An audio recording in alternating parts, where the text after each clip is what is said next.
अऊज़ु बिल्लाहि मिनश्शैतानिर्रजीम बिस्मिल्लाहिर्रहमानिर्रहीम व इन खिफ्तुम अल्ला तुक़्सितू फ़िल यतामा फ़न्किहू मा ताब लकुम मिनन निसाइ मत्ना व सुलास व रुबा व इन खिफ्तुम अल्ला तअदिलू फ़वाहिदतन औ मा मलकत अयमानुकुम ज़ालिका अदना अल्ला तअूलू व आतुन निसाअ सदक़ातिहिन्न निहला व इन तिबन लकुम अन शैइन मिन्हु नफ्सन फ़कुलूहु हनीअन मरीआ। सदक़ल्लाहु मौलाना अज़ीम। अल्लाह जल्ल जलालहू इरशाद फरमाते हैं कि अगर तुम डरते हो इस बात में कि तुम यतीमों के अंदर इंसाफ नहीं कर सकोगे तो तुम फिर निकाह करो औरतों में से जो तुम्हें अच्छी लगे, 2 या 3 या 4। और अगर तुम्हें यह डर लगे कि तुम इतनी 4 बीवियों के साथ इंसाफ नहीं कर सकते तो तुम्हारे लिए फिर एक ही काफ़ी। औ मा मलकत ऐमानुकुम, या वो जिनके तुम्हारे दाहिने हाथ मालिक बन चुके हैं। ज़ालिका अदना अल्ला ताउलू, ये इस बात के ज़्यादा करीब है कि तुम किसी एक तरफ जुल्मन झुक न जाओ, माइल ना हो जाओ।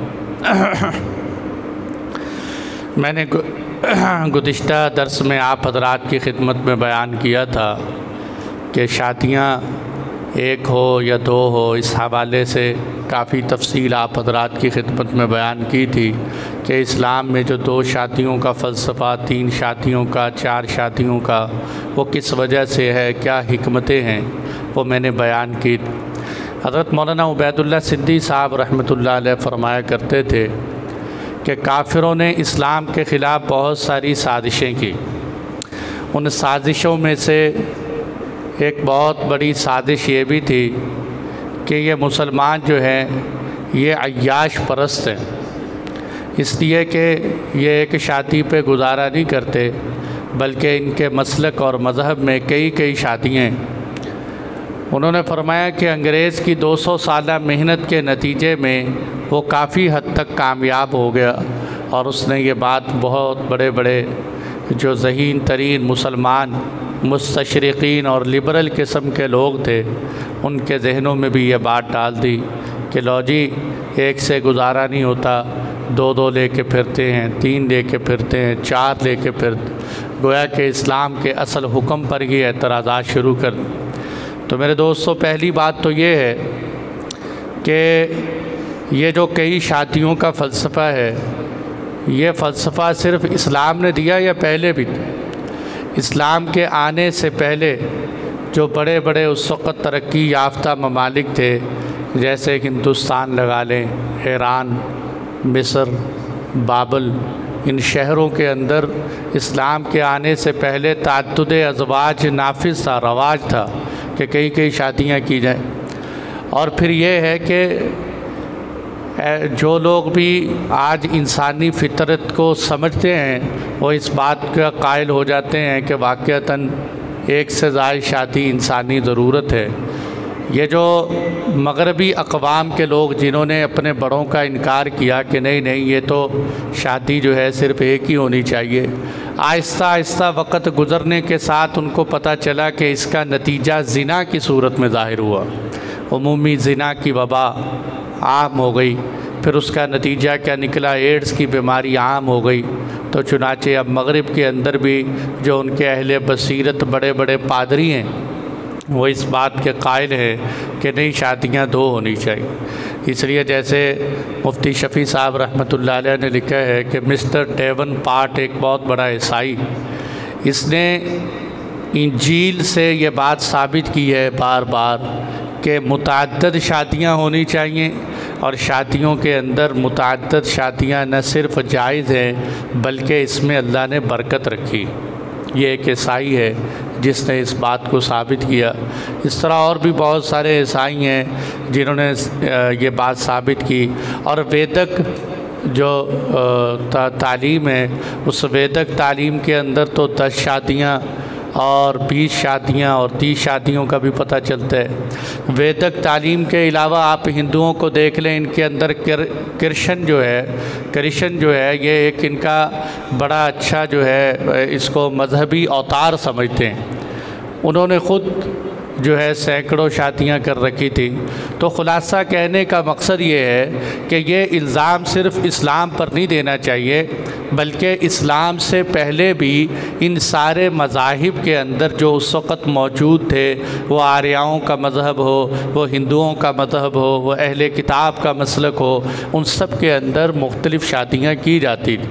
इसलिए इस्लाम ने भी अगर मुख्तलिफ़ शादियों की इजाज़त दी है तो कोई बुरी बात नहीं की, बल्कि ये वक़्त का तकाज़ा है। और दूसरी बात ये भी है कि देखो, एक मर्द औरतों की शरह मर्दों की बनिस्बत ज़्यादा है। एक मर्द पैदा हो रहा है, 9 औरतें पैदा हो रही। तो अगर एक मर्द और 9 औरतें मुकाबले में शादी की तरतीब एक के साथ ही चलती रहे तो ये 8 औरतें कहाँ जाएंगी? ये जो 8 ख़वातीन बची हैं, इनका मुआशरे में कौन ज़िम्मेदार? जो बेवाएँ औरतें बचती हैं उनका मुआशरे में कौन ज़िम्मेदार? इसलिए जो इंसान भी फ़ितरत और अपनी ख्वाहिश को जायज़ तरीके से पूरा करना समझेगा, वो इस बात का कायल हो जाएगा कि इस्लाम ने ये जो तरीक़ा कार रखा है सही रखा है। फिर होता ये था कि उन लोगों के मज़हब में तअद्दुद की इजाज़त तो थी, लेकिन वो इतनी मुख्तलिफ़ शादियां करने लग गए कि उनके यहाँ कोई हदबंदी ही नहीं थी। 30 करो, 40 करो, 100 करो, 200 करो। और जब इतनी बीवियां हो जाएं तो फिर आप उनके साथ इंसाफ कैसे करने, उनके हुकूक कैसे अदा करने? तो इसलिए इस्लाम ने कहा नहीं भाई, इतनी शादियां भी ना करो कि बस सिर्फ़ 4 तक शादियां करो। 4 शादियां करना भी कोई फ़र्ज़ वाजिब नहीं, बल्कि ये है कि अगर अल्लाह ताला ने आपको इस्तेदाद और सलाहियत दी है, आपके पास मालियत है और आपको ये लगता है कि मैं 4 शादियां करके इंशाअल्लाह हर बीवी का हक़ अदा कर सकूँगा, तब आप करें। इस्लाम ने पाबंदी भी लगाई ना। हुज़ूर सल्लल्लाहु अलैहि वसल्लम ने फरमाया कि जो शख्स एक से ज़्यादा औरत से शादी करे और फिर उसके साथ इंसाफ ना करे, क़यामत के दिन वो आएगा इस हाल में कि उसका एक हिस्सा फालिज शुदा हो। इसलिए जो है इंसाफ का मतलब क्या है? ख़र्चे में इंसाफ, और जनाब रात शबबाशी के अंदर इंसाफ, रहन सहन के अंदर इंसाफ। बाकी दिली मोहब्बत आपकी किसी भी औरत से ज़्यादा हो जाए, इस पर कोई पूछ कुछ नहीं।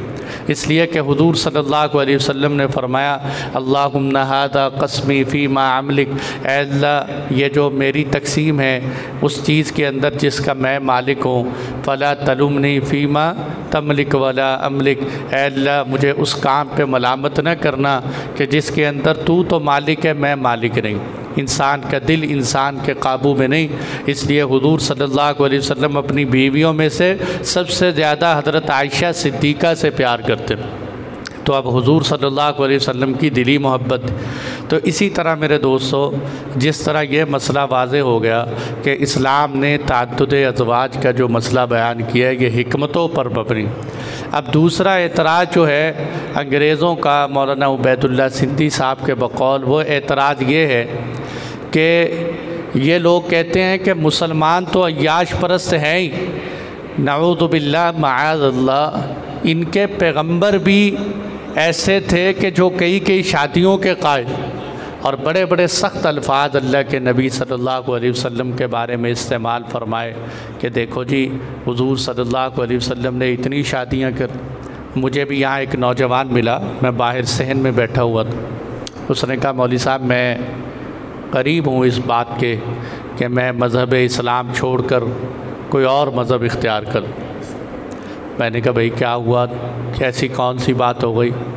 कहने लगा मैंने एक सीरत की किताब पढ़ी और हुज़ूर सल्लल्लाहु अलैहि वसल्लम की सीरत की किताब में जब मैंने पढ़ा कि अल्लाह के नबी ने इतनी शादियाँ की, और फिर मैंने ये भी पढ़ा कि हुज़ूर सल्लल्लाहु अलैहि वसल्लम ने हज़रत आयशा से छोटी सी उम्र में शादी कर ली, तो मेरे दिल में ये बात आने लगी कि ये कैसे नबी हैं जो लोगों को हिदायत देते हैं और ख़ुद शादियों के पीछे पड़े हुए। तो अल्लाह मुआफ़ फरमाए, इंसान जो है गैरों की मेहनत में इतना डूब जाता है।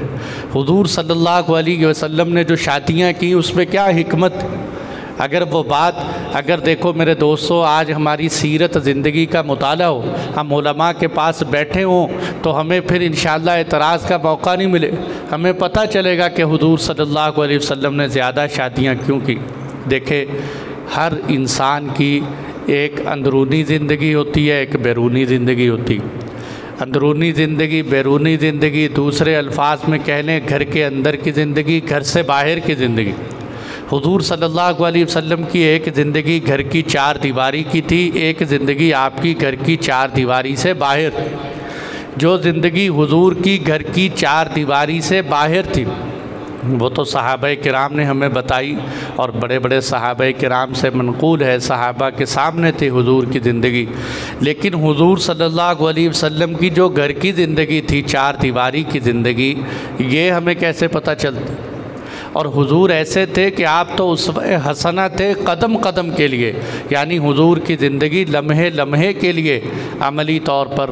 और अल्हम्दुलिल्लाह अल्लाह के फ़ज़ल से अज़वाज मुतहरात के साथ शादियों की वजह से हुज़ूर की ज़िंदगी उम्मत तक इतनी पहुँची है, किसी और पैगम्बर की नहीं पहुँची। हुज़ूर सल्लल्लाहु अलैहि वसल्लम घर में अज़वाज मुतहरात के साथ कैसे मिलते थे, आने वाले मेहमानों को कैसे मिलते, घर में जो है हज़ारों मसाइल जो ख़वातीन के साथ पेश आते हैं वो अज़वाज मुतहरात के ज़रिए हल हुए। इसलिए हुज़ूर सल्लल्लाहु अलैहि वसल्लम ने कसरत से शादियाँ की ताकि मेरी ज़िंदगी एक औरत के ज़रिए नहीं, कई औरतों के ज़रिए से बाहर मुआशरे में फैल जाए। और एक औरत की बात को तो इंसान झुटला सकता है कि पता नहीं ये गलत कह रही है, सच कह रही है। जब कई बीवियां हुज़ूर सल्लल्लाहु अलैहि वसल्लम की बात नकल करेंगी तो इस बात के सच्चा होने में कोई तरद्दुद नहीं रहेगा। तो पहली हिकमत तो ये थी कि हुज़ूर सल्लल्लाहु अलैहि वसल्लम की अंदरूनी ज़िंदगी, घर की ज़िंदगी खुलकर हमारे सामने आ गई।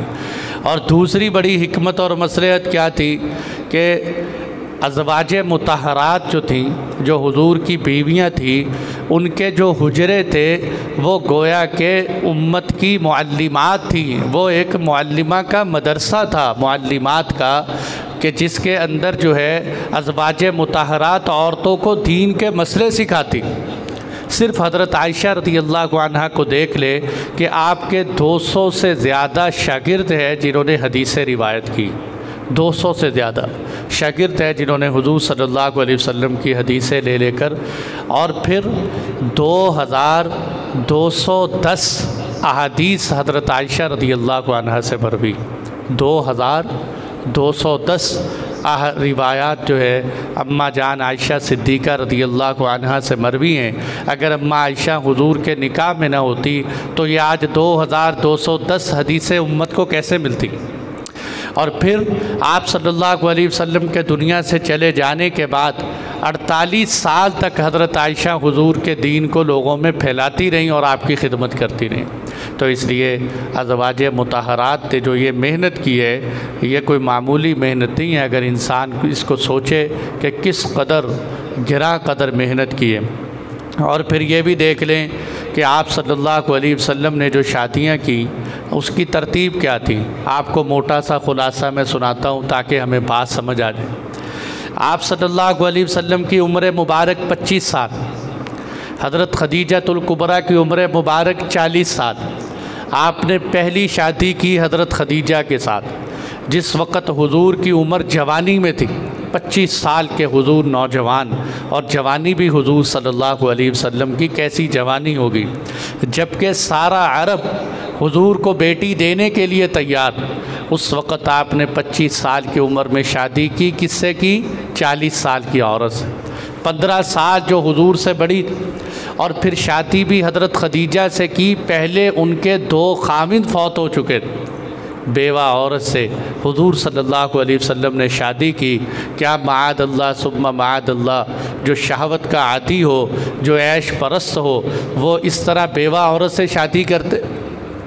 और बेवा औरत भी वो हो कि जिसके 2 खामिद फौत हो चुके।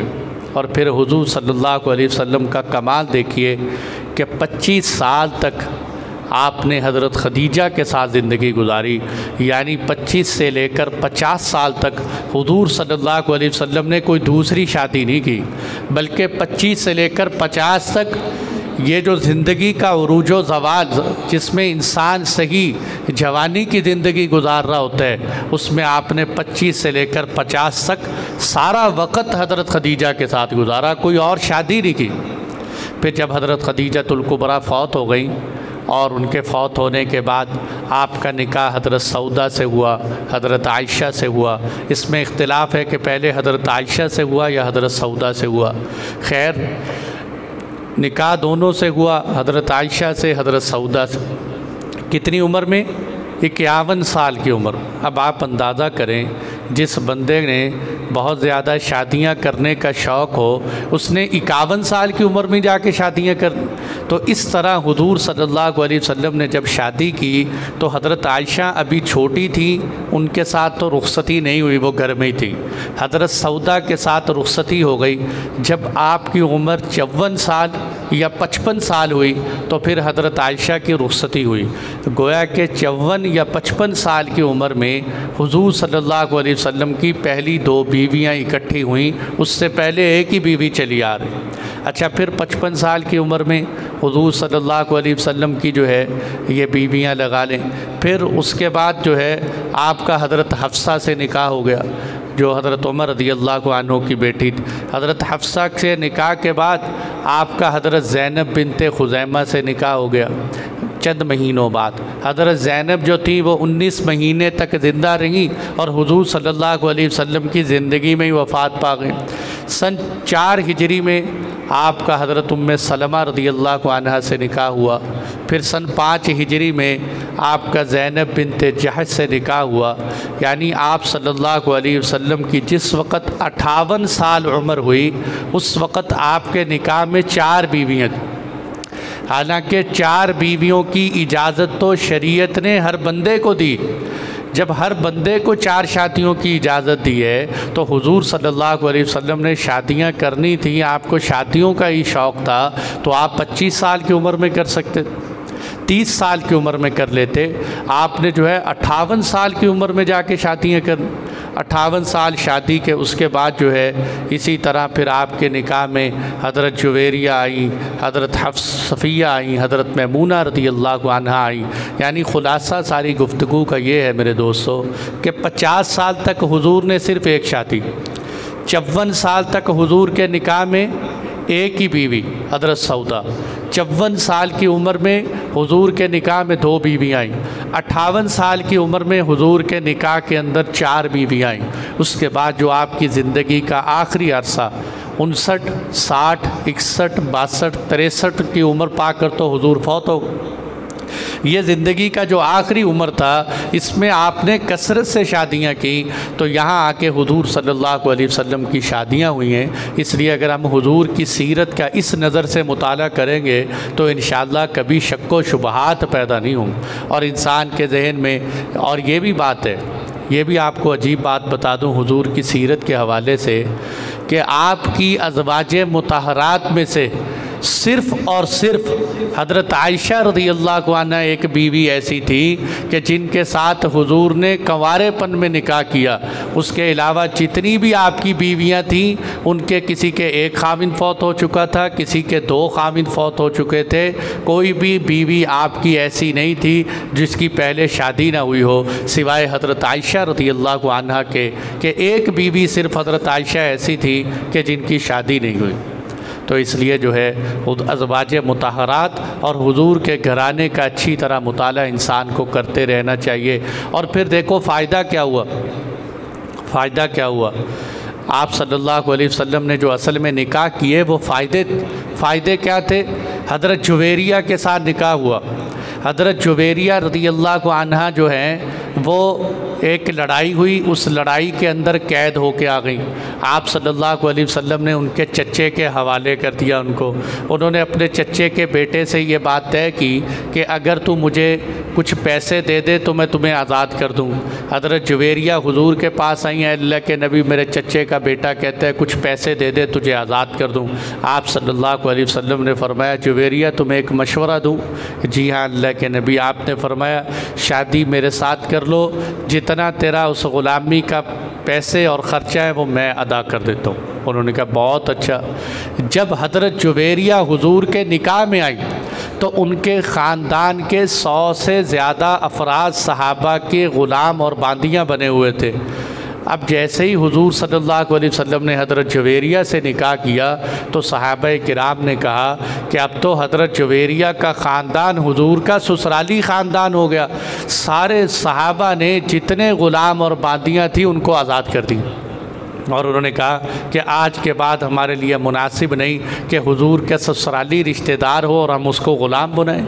इसलिए हज़रत आयशा फरमाया करती थी, मैंने जुवेरिया से जैसी अपने ख़ानदान के लिए अच्छी और बरकत वाली औरत नहीं देखी कि जिसकी वजह से उसके ख़ानदान के 100 लोग आज़ाद हो गए। तो इसलिए जो है हज़रत जुवेरिया से निकाह का ये फ़ायदा। हज़रत उम्मे हबीबा से निकाह का क्या फ़ायदा हुआ? हज़रत उम्मे हबीबा ने निकाह किया था, हबशा की तरफ हिजरत की, वहाँ जाके उनका खाविद ईसाई हो गए और हुजूर सल्लल्लाहु अलैहि वसल्लम को पता चला। आपने नज्जाशी बादशाह को अपना वकील बना के वहीं हज़रत हफ्सा के उम्मे हबीबा के साथ निकाह कर लिया। जब निकाह हुआ तो अबू सुफियान, ये हज़रत उम्मे हबीबा का वालिद था, हुजूर का बहुत बड़ा दुश्मन। अब जैसे ही हुजूर सल्लल्लाहु अलैहि वसल्लम की दुश्मनी उधर से उनको पता चला, मेरी बेटी ने तो हुजूर से निकाह कर लिया, अब हुजूर मेरे दामाद बन चुके हैं, तो उसकी दुश्मनी ठंडी पड़ गई। उसने कहा मैं कैसे उस शख्स को तकलीफ़ें पहुँचाऊँ कि जो मेरे ही दामाद हो, जिसके घर के अंदर मेरी बेटी हो।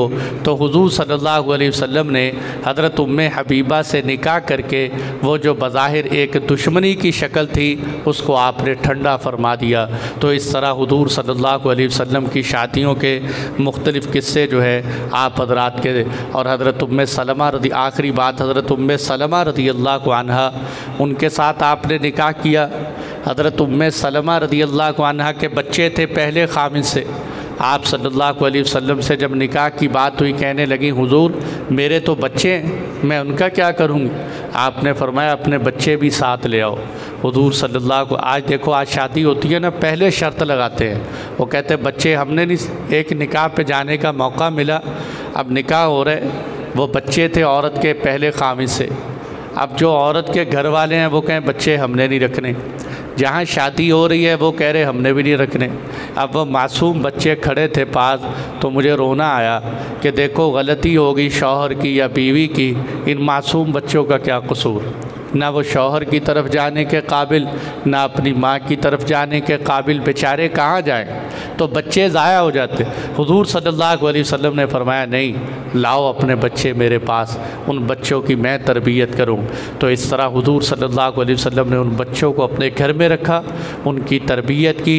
हज़रत उमर बिन अबी सलमा फरमाते हैं कि हुजूर मुझे अदब भी सिखाया करते। मैं हुजूर के साथ बैठा खाना खा रहा, आपने फरमाया अभी मैं छोटा बच्चा था, ए बेटे अल्लाह का नाम पढ़, सम्मिल्ला वकुल भी यमीनिक, दाएँ हाथ से खाना खा, वकुल मिम्मा यलीक, सारी प्लेट में हाथ ना घुमा बल्कि अपने सामने से खाना खा। तो इस तरह हुजूर सल्लल्लाहु अलैहि वसल्लम ने बताया कि देखो सौतेली औलाद के साथ किस तरह हुस्न सलूक किया जाता है। तो हुजूर सल्लल्लाहु अलैहि वसल्लम की शादियों में मुख्तलिफ़ हिकमतें थी। अल्लाह जल्ला जलालू जो है हमें हुजूर सल्लल्लाहु अलैहि वसल्लम की सीरत तय्यबा समझने की तौफीक अता फरमाए। इसी में फरमाया कि अगर तुम्हें यह डर लगता है तो तुम्हारे लिए एक बीवी काफ़ी है, या वो जिनके तुम्हारे दाहिने हाथ मालिक बन चुके, यानी तुम्हारे लिए बांदियाँ काफ़ी, या तो बांदियाँ काफ़ी हैं या एक बीवी काफ़ी। अब यहाँ भी जैसे मैंने बताया कि मौलाना उबैदुल्लाह सिंधी साहब फरमाते हैं कि दीन इस्लाम, दुश्मनान इस्लाम ने जहाँ ताद्दुद अज़वाज पर एतराज़ किया, हुजूर की ज़्यादा शादियों पर एतराज़ किया, वहाँ उन्होंने इस बात पे भी एतराज़ किया कि देखो जी मुसलमान तो ग़ुलाम और बांदियाँ बनाते हैं, और कभी कभी माअज़ल्लाह इस तरह के जुमले भी कहते हैं कि तुम तो 1400 साल पहले ग़ुलामों और बांदियों के ज़माने की बातें करते हो, आज की दुनिया की बातें करो। तो गोया के एक तान और तशरीह देते हैं इस्लाम को। तो मेरे दोस्तों, इस पस मंज़र को मैं थोड़ा सा आप हज़रात के सामने बयान करूं कि ग़ुलामी ग़ुलामी और बांदी होना इस्लाम में, इसका तसव्वुर क्या है। देखें, सबसे पहली बात समझने की ये है कि ये ग़ुलाम बनाना या बांदी बनाना ये इस्लाम ने शुरू नहीं किया, बल्कि इस्लाम के आने से पहले भी ग़ुलाम और बांदी बनाने का इंटरनेशनल सतह पर एक रवाज था कि लोग जो है ग़ुलाम बना। देखें, हमने यूसुफ़ अलैहिस्सलाम का किस्सा पढ़ा सुना आप सब हज़रात ने कि यूसुफ़ अलैहिस्सलाम के किस्से में क्या हुआ था, उनके भाइयों ने उनको बेचा और वो एक ग़ुलाम की हैसियत से गए थे मिस्र के दरबार के अंदर। तो हज़रत यूसुफ़ अलैहिस्सलाम का दौर तो हुजूर के आने से कितना पहले। और इसी तरह आप हज़रात ने यह सीरत का वाक़या सुना होगा कि हज़रत ज़ैद बिन हारिसा जो सहाबी रसूल थे, जिनको अल्लाह के नबी ने अपना मुँह बोला बेटा बनाया था, ये भी घर से निकले गुम हो गए। तो इनको उठा के ला के उकास के बाज़ार में बेचा गया।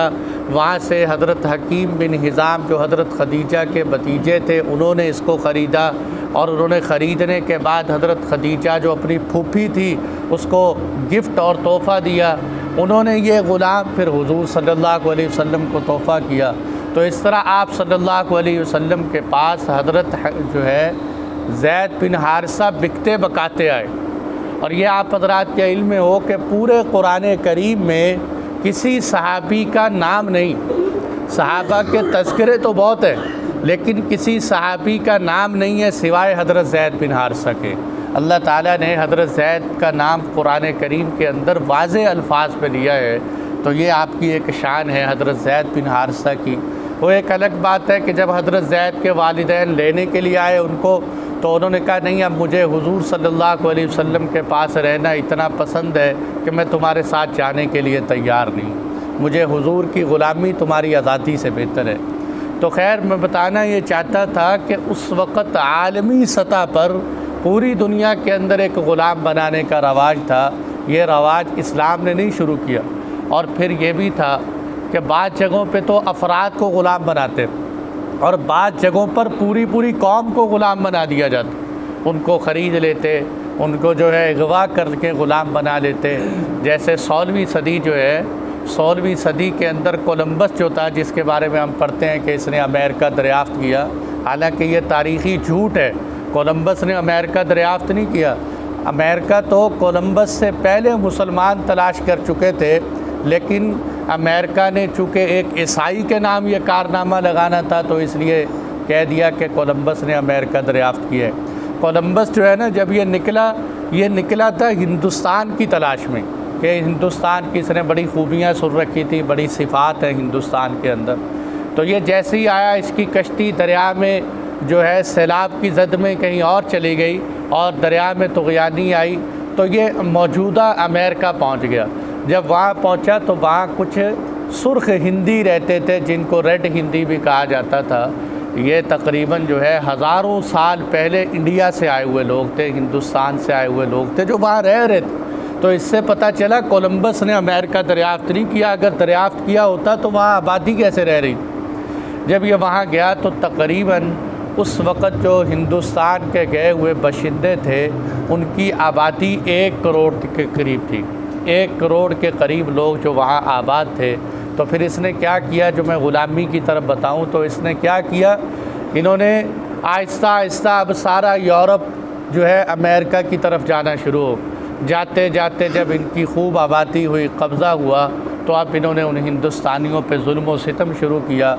यहाँ तक कि उनको मारते मारते जुल्म व सितम की चक्की में इतना पीसा कि 200 साल के अंदर 1 करोड़ की आबादी थी, 200 साल बाद वहाँ सिर्फ 10 लाख मुसलमानों की आबादी बची थी। बाकी सब कोई कत्ल कर दिए गए, किसी को जला दिया गया, किसी के बच्चे नज़र कर दिए गए।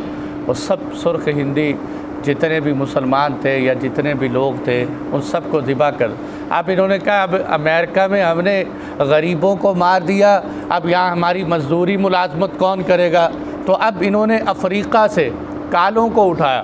बड़ी बड़ी कौमें जो है कालों की उठा उठा के ला के जो है इन्होंने ग़ुलाम बना बना के उनको अमेरिका के अंदर रखा। तो इस तरह पूरी पूरी कौम को ग़ुलाम बनाया। और फिर वो जो काले थे बेचारे, उनके हुकूक को इतना ज़बा किया कि जिस हॉस्पिटल के अंदर गोरे का इलाज होता था वहाँ काला इलाज नहीं करवा सकता। जिस होटल के अंदर गोरा खाना खाता था वहाँ काला खाना नहीं खा सकता।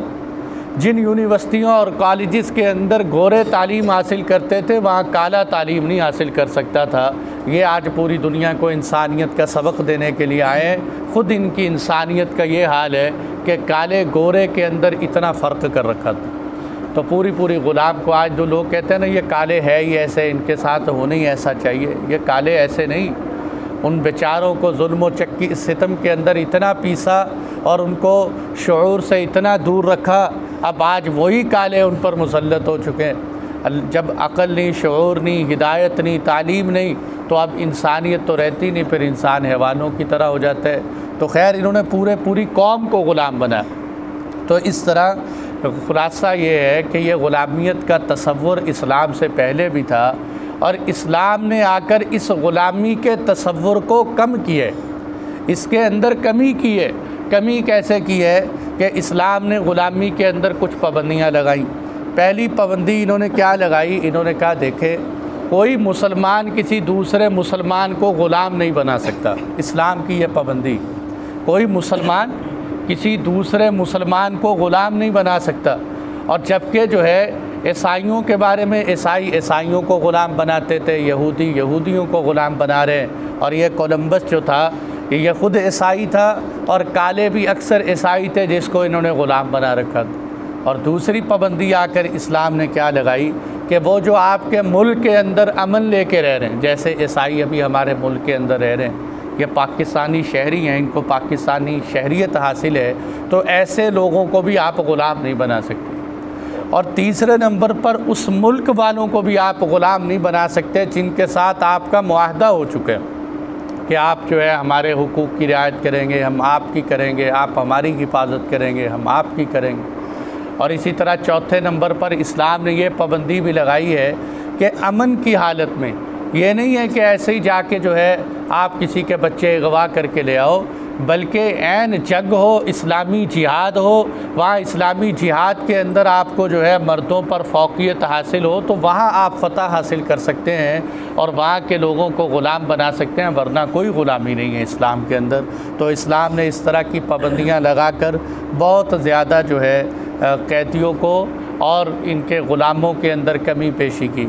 और फिर आप ये अजीब बात देखें कि कैदियों के मुताल्लिक़ इस्लाम ने कैसी हिदायत दी कि जो वो कैदी होके आते हैं मैदान जिहाद से, इम्मा मन्नन, या तो तुम एहसान करो उन ग़ुलामों को आज़ाद कर दो, या क्या करो कि उनके बदले में कुछ पैसे ले लो, फ़िदिया ले लो।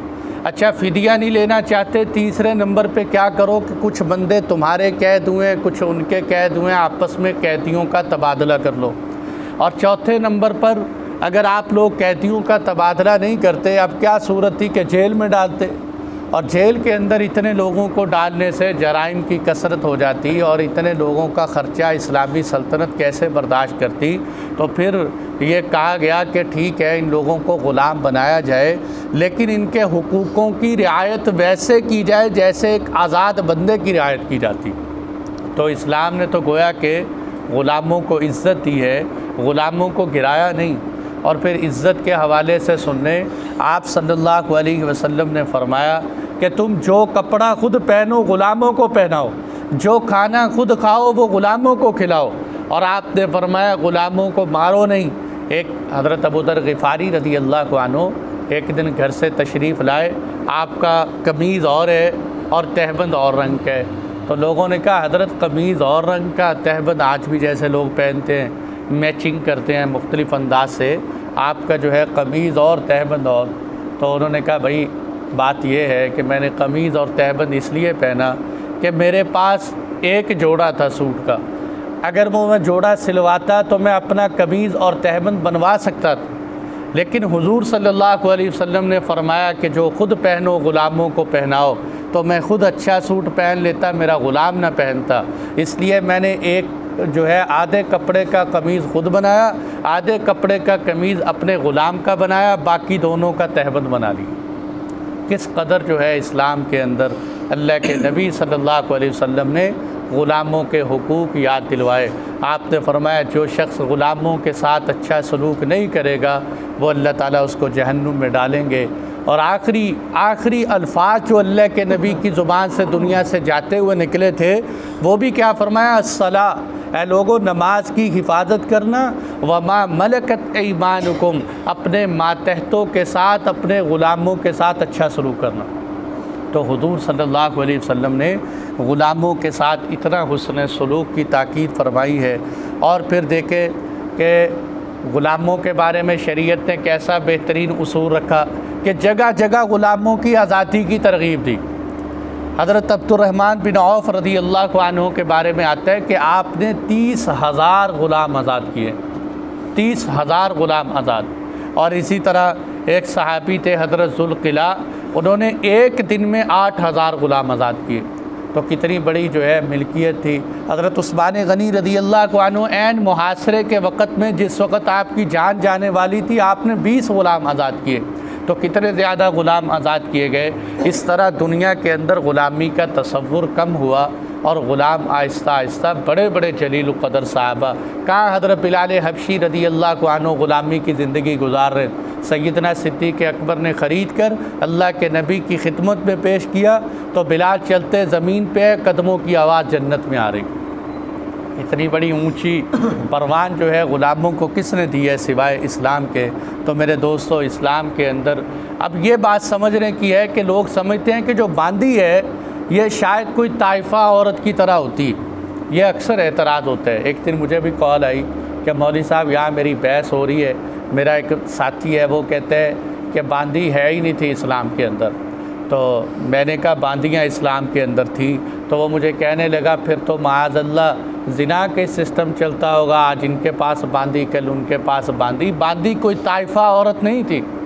बांदी का मतलब क्या कि बांदी जिस तरह इंसान की बीवी शौहर के निकाह में होती है, इसी तरह बांदी जो उसके मालिक के पास होती थी, और वो भी वो बांदी जो खाली जिहाद के ज़रिए से आई होती थी, वो बांदी खामिद शौहर उसके जो है शौहर के पास रहती थी, अपने मालिक के पास। वो उसका एक किस्म का शौहर ही होता था। बस सिर्फ फ़र्क इतना था, निकाह नहीं होता था, वो बग़ैर निकाह के उसके पास रहती थी। और जब तक वो उसके निकाह में होती थी कहीं और निकाह नहीं कर सकती, कहीं और नहीं जा सकती थी। ये नहीं कि अल्लाह मुआफ़ फरमाए, अल्लाह की हिफाजत फरमाए, आज इसके पास कल उसके पास परसों उसके पास, ऐसा नहीं था। बल्कि जब तक वो उसकी मिल्कियत में रहती तो वो बांदी उसी की होती थी, किसी और को हक़ हासिल नहीं होता था कि उस बांदी की तरफ आँख उठा के देखे। और इसी तरह जब बांदी के बच्चा हो जाता, जब बांदी के बच्चा पैदा हो जाता यानी उम्मे वलद हो जाती, अब चूँकि उसकी औलाद हो गई, उम्मे वलद हो गई, तो अब बांदी का रुतबा बढ़ जाता और ना बांदी को फ़रोख्त कर सकते थे, ना बांदी की औलाद को फ़रोख्त कर सकते थे। तो इस्लाम के अंदर बांदियों का ये तसव्वुर था। इसलिए हमें जो है ये इस मसले को बयान करते हुए शर्म महसूस नहीं करनी चाहिए। आज बहुत से मुसलमान ढीले अंदाज में कहते हैं हाँ बस क्या करें, इस्लाम में भी ग़ुलामी का तसव्वुर था, इस्लाम में ग़ुलामी का तसव्वुर था। तो हमें इसका पूरा पस मंज़र, इसलिए मैंने आप हज़रात के सामने आज सारा बयान दरस कुरान का इसलिए किया कि अल्लाह करे हमें ये बात समझ आए। आज लिबरल किस्म के लोग यूनिवर्सिटियों और कॉलेजों में बैठे हुए दीन का बेड़ा गर्क कर रहे हैं बैठे हुए, और इस तरह की तशरीहें अपने पास से निकाल निकाल के नौजवान नस्ल को तबाह कर रहे हैं। नौजवान नस्ल, उनको पता होना चाहिए। और अल्हम्दुलिल्लाह अल्लाह के फ़ज़ल व करम से इस्लाम का एक हुक्म भी ऐसा नहीं है जो हिकमतों से खाली हो। इस्लाम का एक हुक्म भी ऐसा नहीं है कि जिसके अंदर उम्मत मुस्लिमा का नुकसान हो।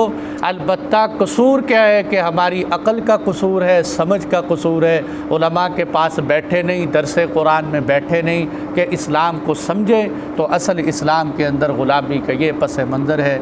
ये जो आजकल ख़वातीन को लोग बेच देते हैं कि लो जी ले जाओ 5 लाख की, 10 लाख की ले जाओ, और जनाब 20 लाख की, ये कोई इस्लाम के अंदर इसका तसव्वुर नहीं है। इस्लाम के अंदर ऐसी कोई ग़ुलामी नहीं। ये निरे बेहया लोग हैं। इस बाद लोग कहते हैं लो जी हम तो हक़ महर लेते हैं, 5 लाख रुपए जो है हक़ महर लेते। ऐसा कोई हक़ महर नहीं है जो माँ बाप लेके अपने पास बैठ जाएं। हक़ महर की हक़दार तो बच्ची होती, बच्ची के अलावा किसके पास इस बात का हक़ है कि वो हक़ महर ले। और इसी तरह ये जो लोग बच्चों को अगवा करके ले जाते हैं, ये दहशतगर्द लोग हैं, इनका भी इस्लाम से कोई ताल्लुक़ नहीं है। ऐसी कोई ग़ुलामी इस्लाम के अंदर नहीं है कि किसी के बच्चे उठाओ उनको सारी ज़िंदगी के लिए ग़ुलाम बना के रख लो।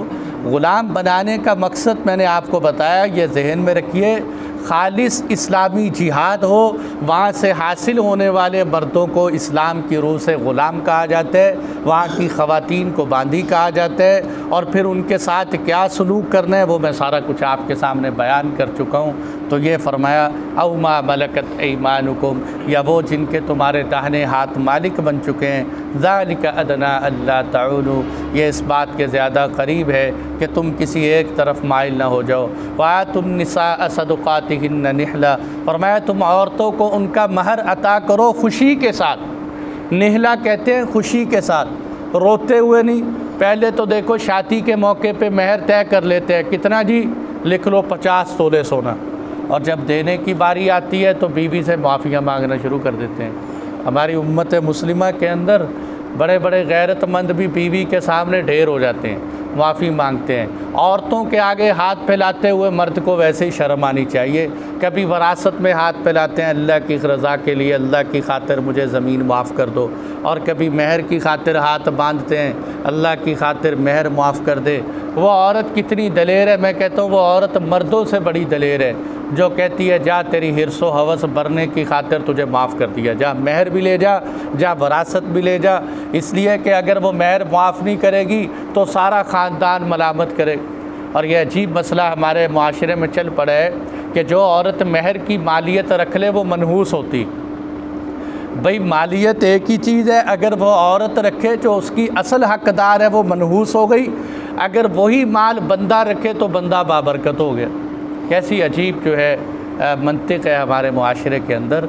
इसलिए महर औरत का खालिस हक़ है, उससे माफ़ियाँ नहीं मांगनी चाहिए। फरमाया महर दो खुशी के साथ। और ये महर जो होते हैं ना, ये औरत का सौदाबाजी नहीं होती कि महर दे के हमने औरत को ख़रीद लिया, अब ये हमारी ग़ुलाम है, हम जहाँ चाहें इसको बेचें, जहाँ चाहें इसको रखें। महर असल में मेहमान का इकराम, कि आपके घर में एक औरत मेहमान बन के आ रही है, अपने माँ बाप को छोड़ के आ रही है, मेहमान के इकराम का तकाजा ये है कि आप कुछ ना कुछ रकम दो ताकि उसकी दिली खुशी हो कि वाक़तन आप उसको कोई अहमियत दे रहे हैं। तो महर का मतलब ये होता है। इसलिए महर भी इतना तय करना चाहिए जो कोई मालियत हो।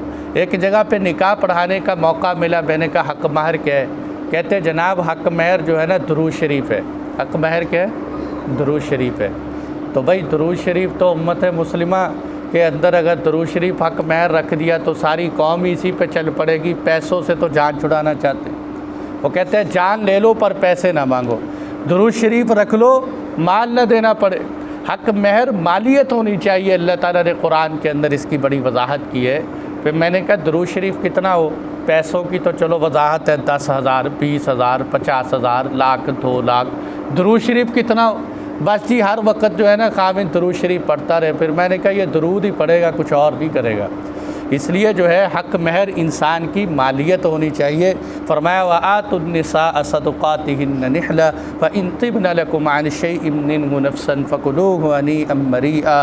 बस अगर वो तुम्हें अपनी तरफ से, ये देखो ये मसला आ गया, अगर वो अब तुम्हें अपनी तरफ से कुछ माफ़ कर दे, कुछ खुशी के साथ दे दे, तो अब तुम इसको खा सकते हो बतकल्लुफ़, मज़े के साथ, और ऐसा खाना जो हज़म हो सके।